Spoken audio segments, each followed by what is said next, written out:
Salutations, everybody. It is Matty here today, and you guessed it, we're talking about the game that simply everyone is ignoring, stranded on the Xbox, and that game is TMNT Mutant Melee.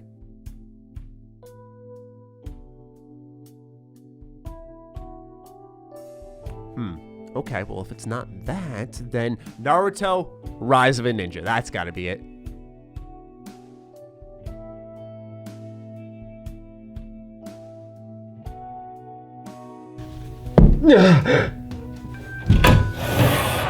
Why aren't these backwards compatible, Microsoft?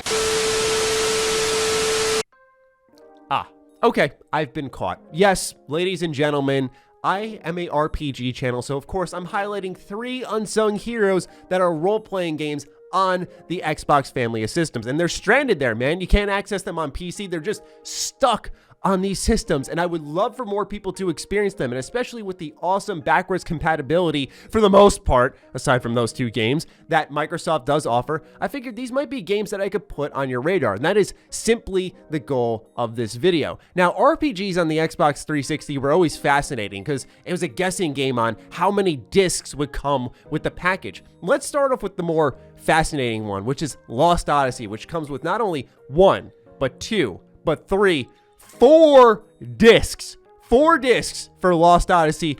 This game is an absolute unit, and we need to talk about it. So this comes from the creators of Final Fantasy. You play as Kaim, who is a eternal. He has been alive for over 1,000 years. He's lost his memories in a way that's not cliche, by the way. I know the amnesiac storylines have been told time in, time out when it comes to RPGs, but this one, it's inventive, it makes sense, and it's really good. So the Final Fantasy DNA is just scattered throughout this game, but it's a little more westernized in its style, in its approach to its art, in its approach to its enemies, even its dialogue. It's not, like I said, as cliche as one would most likely expect. Now, like I said, Kaim has been alive for 1,000 years, and that's really punctuated by the DLC known as 1,000 Years of Dreams, which added into the story these little mini visual novels that actually build Kaim and the characters around him, really highlighting everything they've seen as they've patrolled the world for 1,000 years. Now, the reason why they've been around for that long is one of the mysteries of the story, that it so delicately unfolds in a very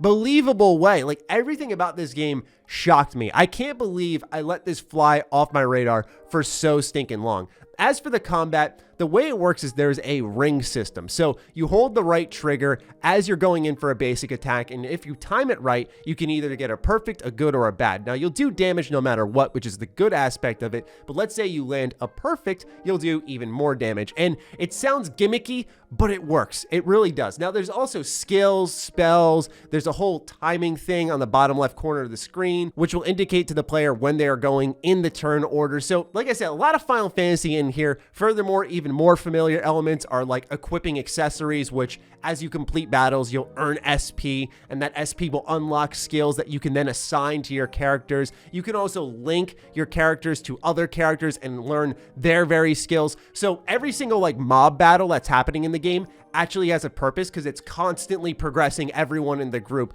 It is so much fun. It's so high quality, and the fact that it was from 2008 actually blows my mind, man, because this game graphically, artistically, gameplay wise has aged phenomenally. And the music, oh, the music, just take a listen.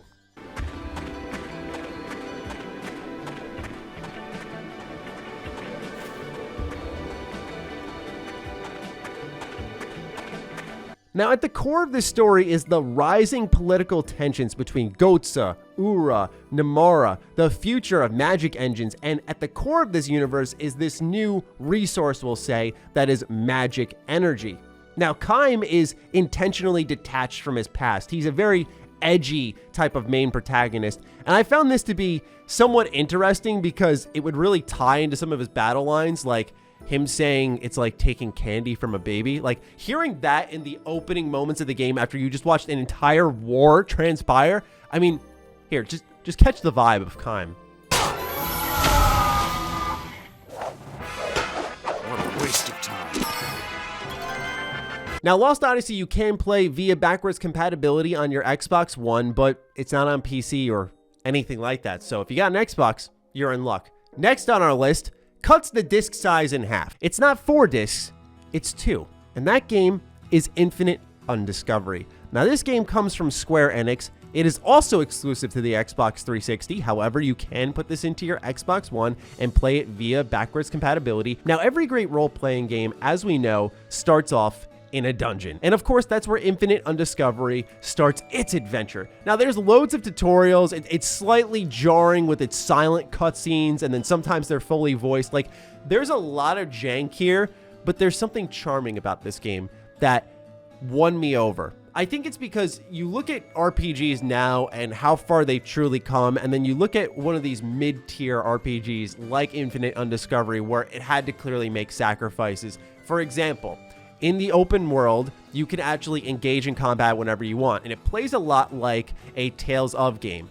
Now, in Tales of, let's say Berseria, which came out in 2017 on the PS4, you still run into enemies in the open world, it fades out, and then you fade into a combat arena. It's a very dated style of entering combat. We've been seeing it since like the 1990s. However, Infinite Undiscovery maintains keeping you in the world, keeping that combat flashy and engaging without any type of load screens until you obviously enter new parts of the world. But that was the sacrifice it made, so you'll see shortcomings, like I said, such as the jarring silent cutscenes. Like, it's just that interesting give and take that I think it makes so fascinating to go back to some of these older RPGs. Now, you play as Capel, who looks like Sigmund, and he was imprisoned because he solely just looks like Sigmund. Like, this entire faction, the Order of Chains, literally imprisoned the main character because he looked like someone, which is absolutely fascinating. Now you've joined a liberation force that is fighting to destroy the chains binding the moon to the very world that you are on. And you can even see it here on the box art that these are the chains that are attached to the moon, which is holding it to the world. And you can sometimes, even when you're running around the world space, see that. And I think it just brings the universe to life. It works spectacularly well. Now, the most interesting mechanic I found in Infinite Undiscovery was the connect mechanic. It works a lot like Skills and Octopath Traveler. For those who have played that game, you'll know what I mean. So you can interact with the level, civilians, etc. by connecting to party members or people in the world. So you could bring a party member who is familiar with this town and connect them with every other civilian and maybe get some extra bonus information, or you could unlock a door that previously was not accessible. So there's a lot of extra thought that's been put into the world, and that connects to also the flute, which you can use to explore the world, discover walls that are all illusions, and then they can like dissolve and actually be secret rooms that you can enter. So there's a lot here that I think is thoughtful between the connect mechanic, how open the game truly is. The combat is seamless as you go from battle to battle, and it just keeps going. That doesn't mean there isn't jank here, but it's one of those games that I found just lovable because it did so much for its time, but you can also see the sacrifices. So it's an interesting case study of how RPGs truly have evolved throughout the 360, moving on to the Xbox One, the Series X, just how much things have truly changed. Now, the last one is one that I have always been fascinated with. It is the most expensive game on this list, and it is one that you will have to dust off the Xbox 360. Yeah, that old machine.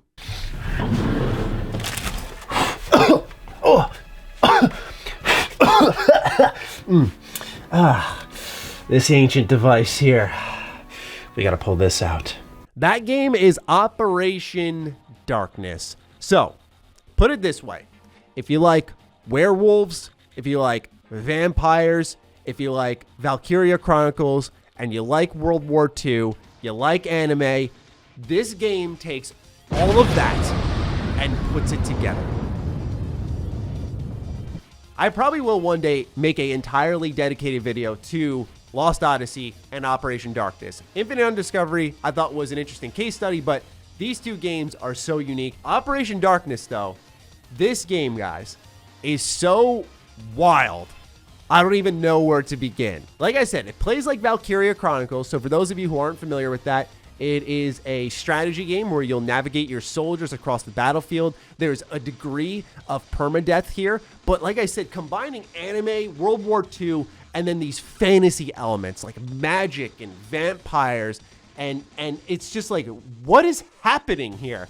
There is something so awesome about that concept, and that's really all that is the major selling point of this game. Otherwise, it's quite familiar from what you've seen in the likes of Valkyria Chronicles, Fire Emblem. There's that degree of tactical tension as you navigate the battlefield, knowing that if someone gets wiped out, that would be it for them, and you'll have to go back and recruit new party members. There's so much here to unpack and to think through as you're playing the game, as you're making choices for your squad. And that doesn't necessarily mean that the story is incredible, but it's one of those games where you don't see this on the PS4, on the Xbox One, on the Series X, on the PS5. Like, this was a game that was a true experiment.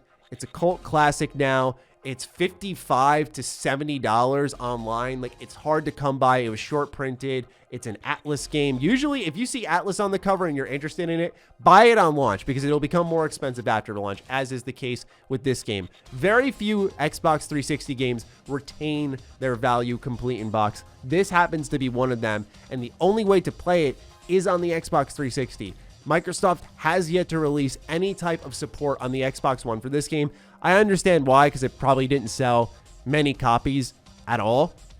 But it is such a unique game that if you have the opportunity one day to give it a try and it tickles your fancy enough in the terms of how it displays its world and how it plays, I'm telling you, man, it's so unique.